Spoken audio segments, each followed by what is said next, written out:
दोस्तों, सारे दुनिया के स्वामी महाप्रभु जगन्नाथ जी क्यों रथ में सवार होकर अपने मौसी के घर को जाते हैं? क्यों भगवान विष्णु को राजा इंद्रद्युम्न के घर को आना पड़ा?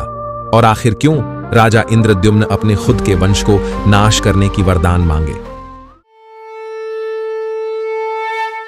रानी गुंडिचा ने दरवाजा खोलने की जिद की। आखिरकार दरवाजा खोला गया और जो सामने आया उससे सब हैरान रह गए।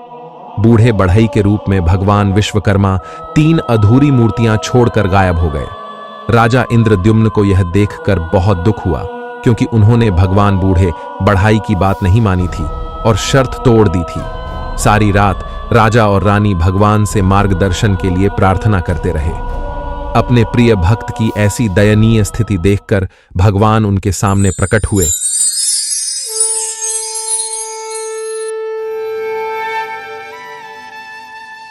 प्रिय इंद्रद्युम्न, तुम इतना विलाप क्यों कर रहे हो?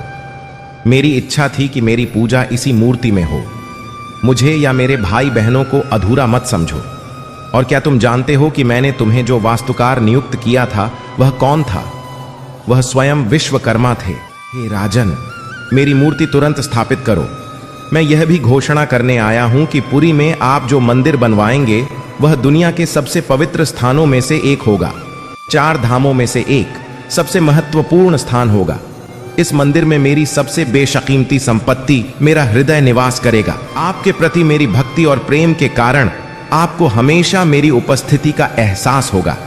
आपको भोजन और धन की कोई कमी नहीं होगी, क्योंकि मेरी देवी भी वहां निवास करेंगी। यह मंदिर पृथ्वी पर मेरे निवास के लिए सबसे पसंदीदा स्थानों में से एक होगा। अब हे राजन, मुझे बताओ कि तुम मुझसे क्या वरदान चाहते हो?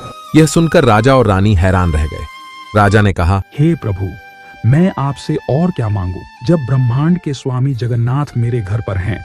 लेकिन हे प्रभु, अगर आप चाहें तो मेरे वंशजों को अस्तित्व में न आने दें। ऐसा इसलिए कि देर सवेर वे इस मंदिर पर कब्जा कर लेंगे और इस पर शासन करेंगे, जैसे कि यह उनकी संपत्ति है।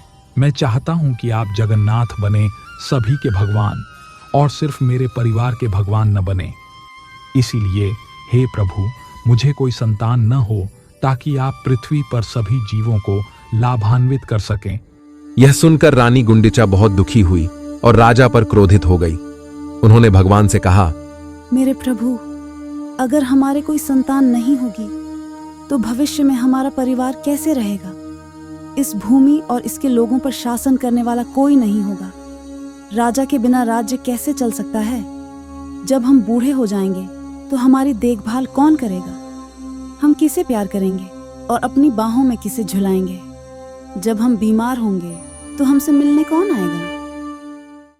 हे मां, मैं आपको विश्वास दिलाती हूं कि मैं और मेरे भाई बहन आपके बेटे और बेटी होंगे। राजा की मृत्यु के बाद मैं राज्य पर शासन करूंगी। राज्य में अन्न या धन की कोई कमी नहीं होगी। यहां रहने वाले लोग हमेशा आध्यात्मिक आनंद और खुशी में रहेंगे। मैं आपका और राजा का ख्याल रखूंगी। हम हर साल एक बार 7 दिन के लिए आपसे मिलने आपके घर आएंगे। हे मां, हमारे लिए स्वादिष्ट भोजन तैयार करें और हमें अपनी बाहों में लेकर प्यार करें, जैसे आप अपने बेटों के लिए करती हैं। मां, क्या मैं आपके लिए कुछ और कर सकती हूं? यह सुनकर गुंडिचा देवी का हृदय पिघल गया। भगवान ने स्वयं उनका पुत्र बनने का निर्णय लिया है। इससे अधिक कोई और क्या चाहेगा? इसीलिए हर साल रथ यात्रा का आयोजन किया जाता है, जिसमें त्रिमूर्तिपुरी शहर के बड़े डांड पर स्थित गुंडिचा मंदिर तक 3 अलग अलग लकड़ी के रथों में सवार होकर जाते हैं।